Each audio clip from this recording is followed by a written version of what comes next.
Hi, I'm John Stevenson, and we're going to be looking at Josephus, the historian, in our continuing study of New Testament backgrounds. Josephus, and the picture that you're seeing of him is an artist's conception. We have no pictures of him because he was Jewish and he didn't believe in having pictures or statues of himself made. He was a Jewish general, but his claim to fame is that after he was captured by the Roman general Vespasian, he survived being captured and he became to Vespasian and to his family sort of the official record keeper and scribe for the family as they completed their operations there all throughout the land of Israel, from Galilee in the north to Jerusalem. And so he was an eyewitness to the fall of Jerusalem, and not only to the fall of Jerusalem, also when Masada fell. He was an eyewitness to that as well.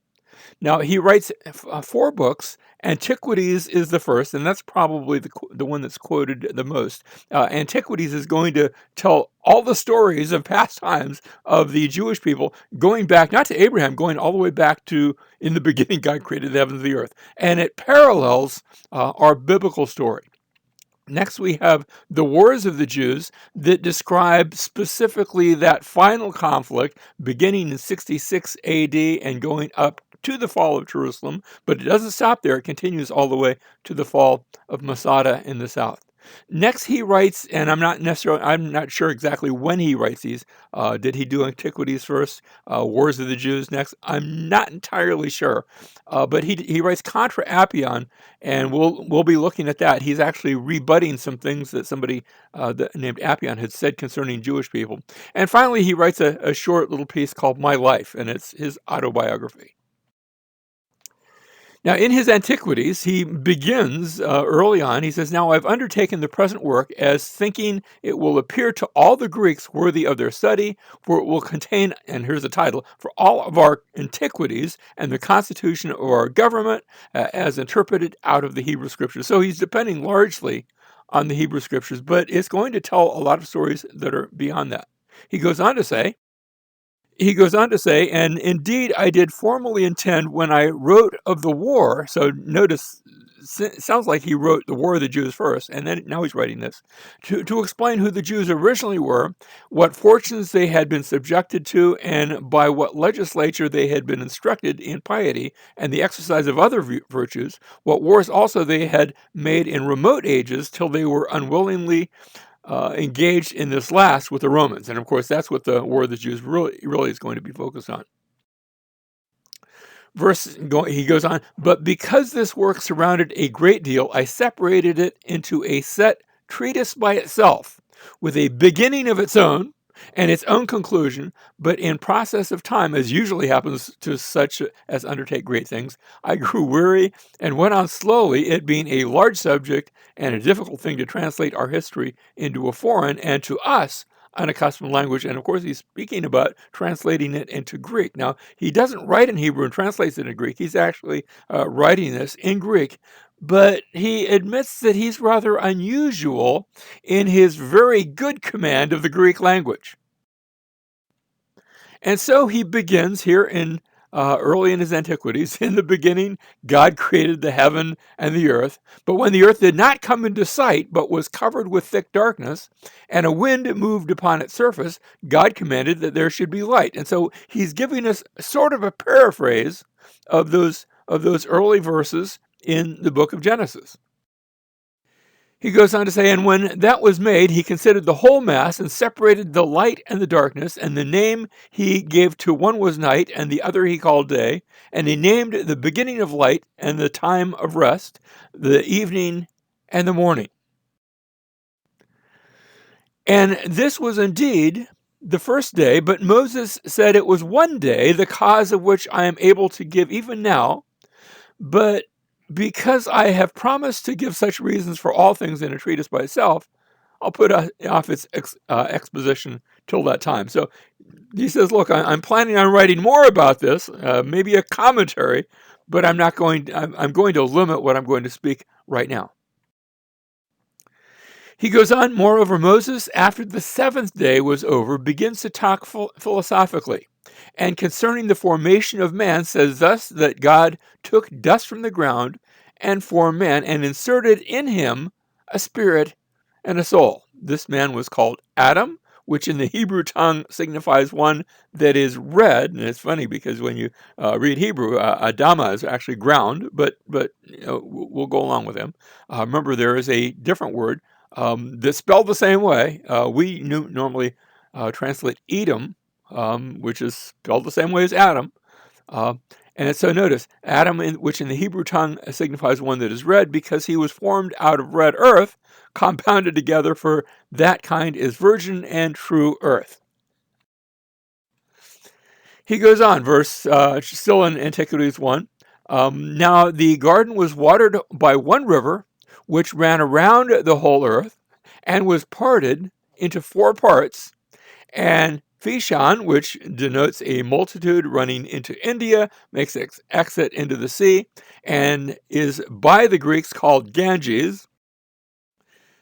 Euphrates also, as well as Tigris, goes down into the Red Sea. Now think about where the Tigris and Euphrates go, and that's what he's describing as the Red Sea.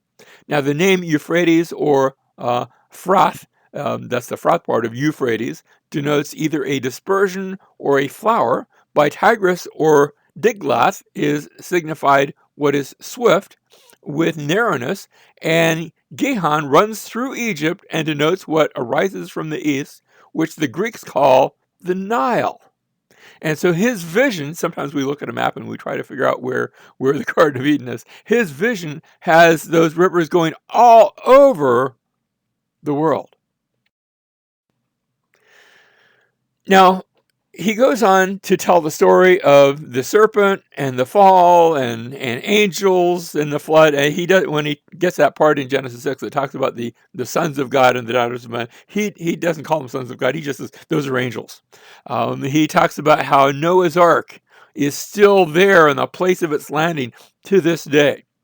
He explains the long lives of the ancients, how they had been made by God, and they ate better food, and so as a result, they lived longer and they were more virtuous, and that all served to serve those very long lives you read about in Genesis chapter 5.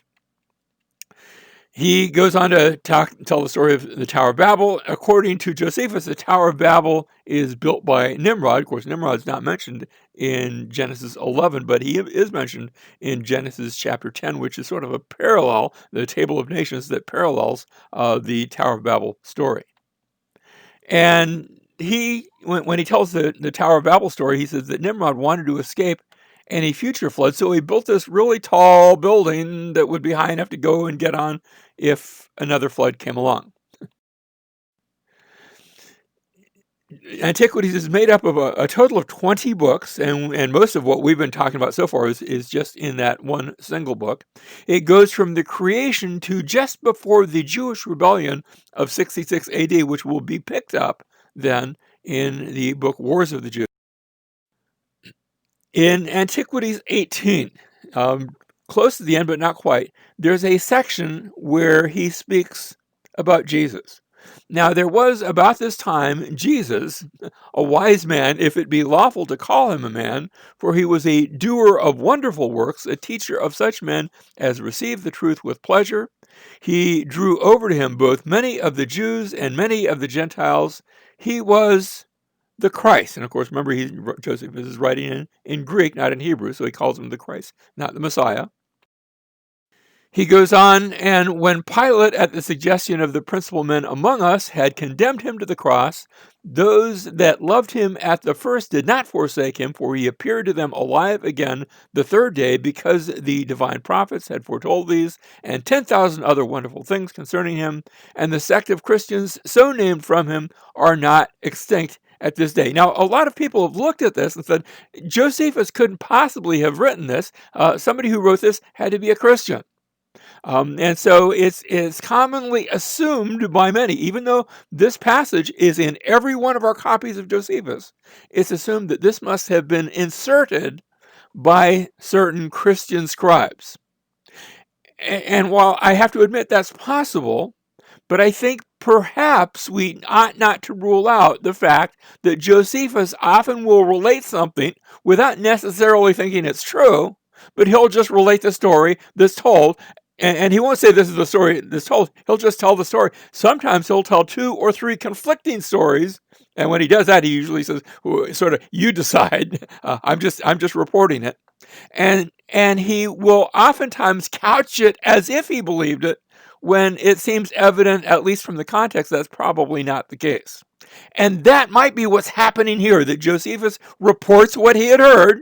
Not that he is necessarily believing that Jesus had risen from the dead, but he's reporting what he had heard and placing it into the story of Pontius Pilate, because Pontius Pilate is seen prior and after this section. So it's placed historically there. And it might be, just maybe, that Josephus actually wrote these words. Now, a bit later, we have another segment, and most people do think, because this actually fits the context quite well, most people do think that this is not an interpolation, but this is part of what Josephus wrote. Now, some of the Jews thought that the destruction of Herod's army, which he has just talked about, and he's not talking about Herod the Great, he's talking about Herod Antipas, the Tetrarch of Galilee. Some of the Jews thought that the destruction of Herod's army came from God, and that very justly, as a punishment of what he did against John, that was called the Baptist. He hasn't introduced John the Baptist, but here he's speaking of him. He goes on to say, for Herod slew him, who was a good man, and commanded the Jews to exercise virtue, both as to righteousness toward one another and piety toward God, and so to come to baptism. For that the washing would be acceptable to him if they made use of it, not in order to the putting away of some sins, but for the purification of the body, supposing still that the soul was thoroughly purified beforehand by righteousness. Notice what he's saying, what John was teaching. Now, whether Josephus has it right, I'm not going to say that, but what John is teaching is get your heart right and then get your body to follow after by being baptized. He goes on to say, now when many others came in crowds around about him, for they were very greatly moved by hearing his words, Herod, who feared lest the great influence of John had over the people might put it into his power and raise inclination to raise a rebellion, for they seemed ready to do anything that he should advise, thought it best by putting him to death to prevent any mischief he might cause, and not bring himself into difficulties by sparing a man who might make him repent of it when it would be too late. And so this story is told about John the Baptist by Josephus. He goes on to say, accordingly, he was sent as prisoner out of Herod's suspicious temper to Machaerus. Machaerus is a citadel that's located on the east side of the Dead Sea. Remember, Herod Antipas actually had territory. He was a ruler of a tetrarchy, ruler of a fourth part, and that included Galilee, but it also included an area to the east of the Dead Sea known as Perea, and this citadel is there. So notice he was sent to Machaerus, the citadel I before mentioned, and was there put to death. Now, the Jews had an opinion that the destruction of this army, which he had talked about in the previous paragraph, the destruction of this army was sent as a punishment upon Herod. By the way, the army was destroyed by Aretas, the king of Arabia. We've talked in another lecture about how Aretas, his daughter had originally been married to Herod Antipas, and everything had been well, but then Herod Antipas had wanted to get rid of the daughter and marry a new wife, that is Herodias, and that had led to this outbreak of violence. So that's sort of the background. But notice the Jews had an opinion that the destruction of his army was sent as a punishment upon Herod and a mark of God's displeasure to him. And so there he talks about, we've already seen, there's one reference to Jesus, there's this other reference to John the Baptist. And then a final reference, this is going to a number of chapters forward, not in the days of Herod Antipas, but a bit later. Now the report goes that this oldest Ananus proved a most fortunate man, for he had 5 sons who had all performed the office of a high priest to God. Remember, Annas is mentioned in the New Testament as having been the high priest, but then later on, one of his offspring, actually it was his son-in-law, Caiaphas, who becomes the high priest in his place. And so Josephus is describing that. He had 5 sons who had all performed the office of a high priest to God, and who had himself enjoyed that dignity a long time formerly, which had never happened to any other of our high priests. But this younger Annas, who, as we have told you, already took the high priesthood, was a bold man in his temper. So this is named after the older Annas. Was a bold man in his temper and very insolent. He was also of the sect of the Sadducees, who are very rigid in judging offenders. Above all, the rest of the Jews, as we have already observed, he has some things to say about the Sadducees, weren't necessarily all that nice things, because Josephus himself was a Pharisee, not a Sadducee. He goes on, when therefore Annas was of this disposition, he thought he now had a proper opportunity, and the idea there is to exercise his authority. It's not clear in the language, but that's the intent. He goes on to say, Festus was now dead, and Albinus was but upon the road. Festus had been one of the procurators, the one mentioned in Acts chapter 26, that had the Apostle Paul sent on a ocean voyage to eventually to go to Rome. But when Festus died, Albinus was going to be the next procurator, but he was on the way. So he, that is this Annas, assembled the Sanhedrin of judges and brought before them the brother of Jesus, who is called Christ. It's not that the brother is called Christ, Jesus who's called the Christ, but the brother of him. And of course, this is probably the brother, well, we're going to have his name right here, whose name was James, and some others. And when he had formed an accusation against them as breakers of the law, he delivered them to be stoned. And so this is going to speak of the execution, not of James and John. That's actually mentioned elsewhere in Josephus. But here he's going to talk about the execution of James, the half-brother of Jesus. Possibly, I think, perhaps, the one who authors the Epistle of James in our New Testament. He goes on to say, but as for those who seemed the most equitable of the citizens, and such were the most uneasy at the breach of the laws, they disliked what was done. They also sent to the king, and now it's speaking of Agrippa, desiring him to send to Annas that he should act so no more, for what he had already done was not to be justified. That is, the Jews did not have the authority to put somebody to death. Remember how they had brought Jesus, and they hadn't put him to death themselves. They had brought him to Pilate to get permission to put him to death. He goes on, nay, some of them went also to meet Albinus as he was upon his journey from Alexandria, that's where he was coming from, and informed him that it was not lawful for Annas to assemble a Sanhedrin without his consent. Whereupon Albinus complied with what they said and wrote in anger to Annas and threatened that he would bring him to punishment for what he had done, on which King Agrippa took the high priesthood from him. And when he had ruled but 3 months and made Jesus, that's not Jesus of the Bible, remember that was a common name, this is another Jesus, Jesus the son of Dominius, high priest.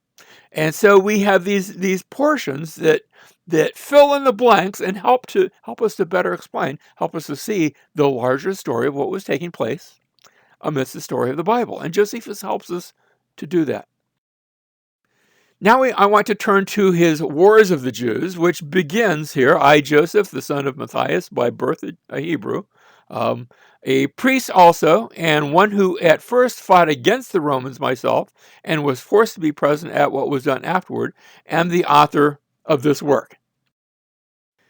He speaks early in his book, in his wars, when he's talking about the war in Galilee, and I think it's worth speaking of. Remember, Galilee on our map is that northern section of what's shown on the map here.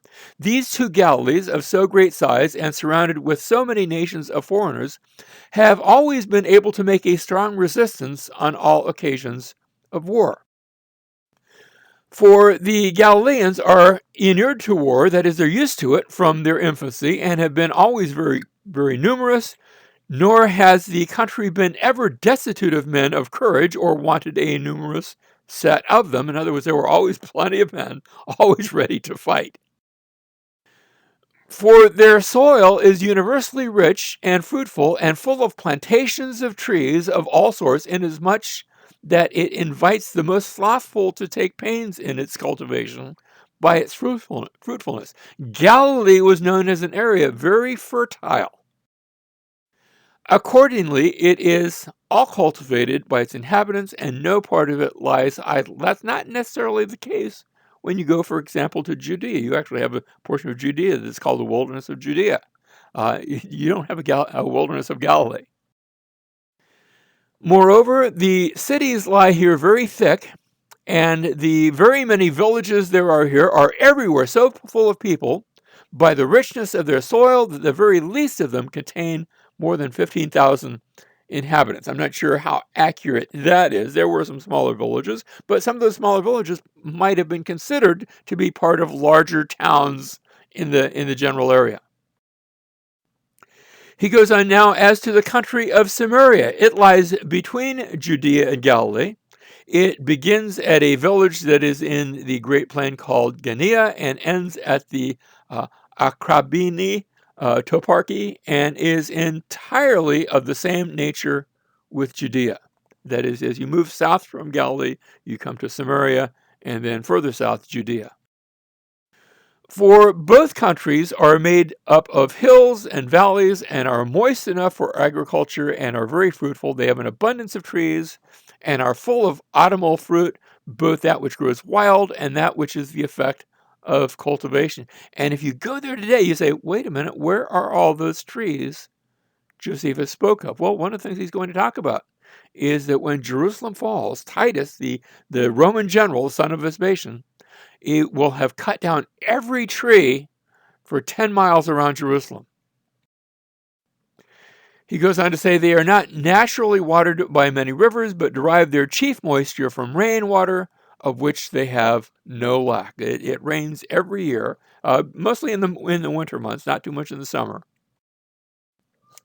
Now, his Wars of the Jews give a summary then, leading up to the events of the war. It actually goes all the way back to the days of Antiochus Epiphanes, long before the New Testament period, because we're talking about multiple wars of the Jews. And then it retells the stories of the Maccabees, which Josephus had already done in greater depth in his Antiquities. It talks about Herod and the procurators, and now comes, that's all by way of introduction, and now comes to the campaign of Vespasian, the Roman general who is charged with coming down and putting down the revolt, and does so. He describes the fall of Jerusalem in great detail about how Vespasian by this time had returned to Italy, leaving his son Titus in charge, and how Titus surrounds the city of Jerusalem with a wall, and then bit by bit breaks through the outer defenses, ultimately capturing the temple, and in the process burning the temple to the ground. But the story doesn't end there. In the last chapter, he describes the fall of the fortress of Masada, located by the Dead Sea, where some of the rebels had escaped and sought refuge there. And so the story takes us all the way up to the year 273 AD with the fall of Masada. Next, he has a story called My Life. This is his autobiography. He says, when I was about 16 years old, I had a mind to make trim of the several sects that were among us. He describes these sects. These sects are three. The first is that of the Pharisees, the second that of the Sadducees, and the third that of the Essenes. Now, he's not saying that all Jewish people are in one of those three. But those are three popular sects. Most people were sort of in the messy middle. And notice he says, as we frequently told you, he's already mentioned this in his other writings. For I thought that by this means I might choose the best if I were once acquainted with all of them. So he tries out all of them, sort of a sampling. He says, so I contented myself with hard fare and underwent great difficulties and went through them all. Nor did I content myself with these trials only, but when I was informed that one whose name was Banus lived in the desert and used no other clothing than that which grew upon trees, and had no other food than that which grew of its own accord, and bathed himself in cold water frequently, both by night and by day, in order to preserve his chastity, I imitated him in those things and continued with him 3 years. So he tries this life of this monastic life. Sort of reminds us of the later Christian monastics, but remember, there are no Christians at this point. So this is a Jewish monasticism. He goes on, when I had accomplished my desires, I returned back to the city, being now 19 years old, and began to conduct myself according to the rule of the sect of the Pharisees, which is kin to the sect of the Stoics, as the Greeks call them. Notice he sees the Pharisees as the Jewish counterpart to the Greek Stoics, who in their Stoicism want to try to live life very, very calmly, but also very precisely, and not to just partake of everything that's there for the general public. Now, he speaks of a voyage to Rome, how he underwent a shipwreck. It reminds me a little bit of the story of the Apostle Paul going to Rome, and reminds us that ocean travel was always considered dangerous, especially by the Jews, who were not a seagoing people.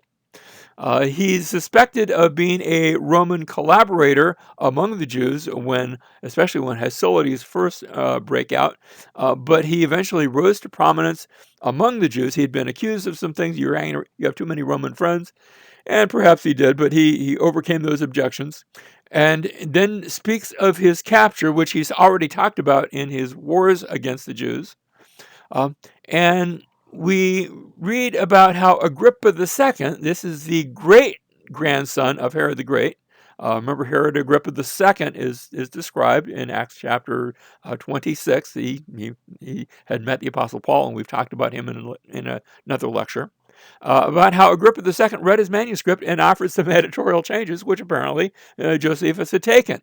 Now, remember, they didn't have computers back then, so that meant the entire work had to be rewritten to make those changes.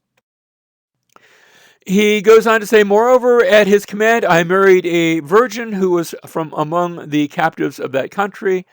Yet did she not live with me long, but was divorced upon my being freed from my bonds and my going to Alexandria. However, I married another wife at Alexandria. So it's interesting to hear Josephus talk about divorce and remarriage. Remember how the Jews had come to Jesus with a question about that. Is it okay to divorce and marry somebody else?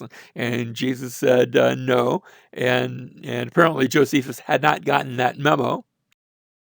He goes on to say, I also received from Vespasian no small quantity of land as a free gift in Judea.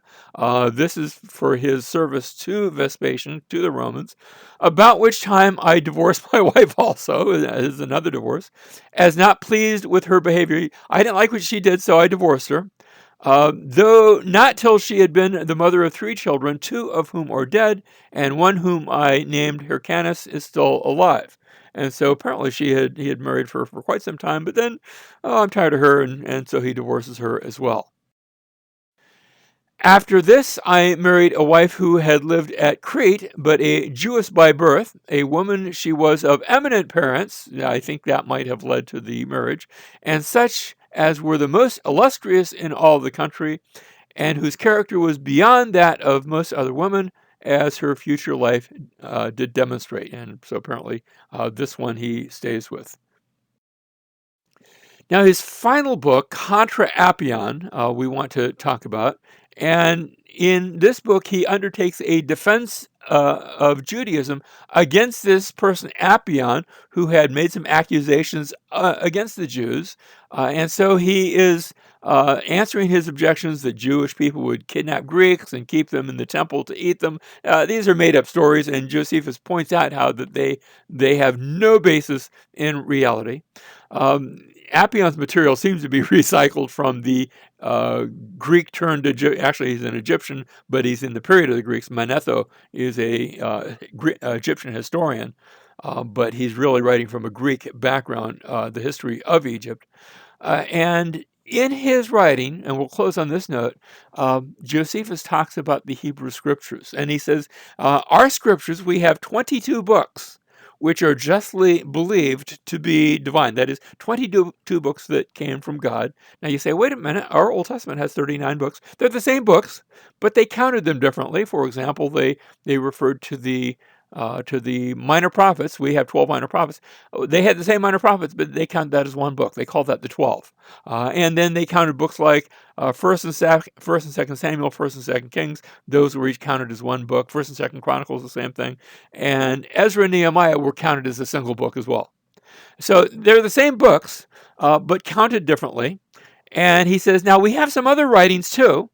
That tell the story of what took place from the reign of Artaxerxes, that is, at the end of the Old Testament, until a later period.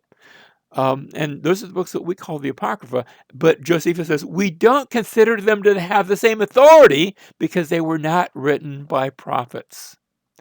And so we Protestant Christians, if I talk to my Roman Catholic friends, they like to keep what they call the deuterocanonical books. We refer to them as the Apocrypha, those other writings as part of the Bible. Josephus says the Jewish people never took them to have the same authority. And my reaction is that we should not either. That is, it's okay for us to take those books and read them, not as part of our worship service, not as being thus saith the Lord, but they're good books, and especially the first two books of Maccabees, for example, and we'll talk more about them later.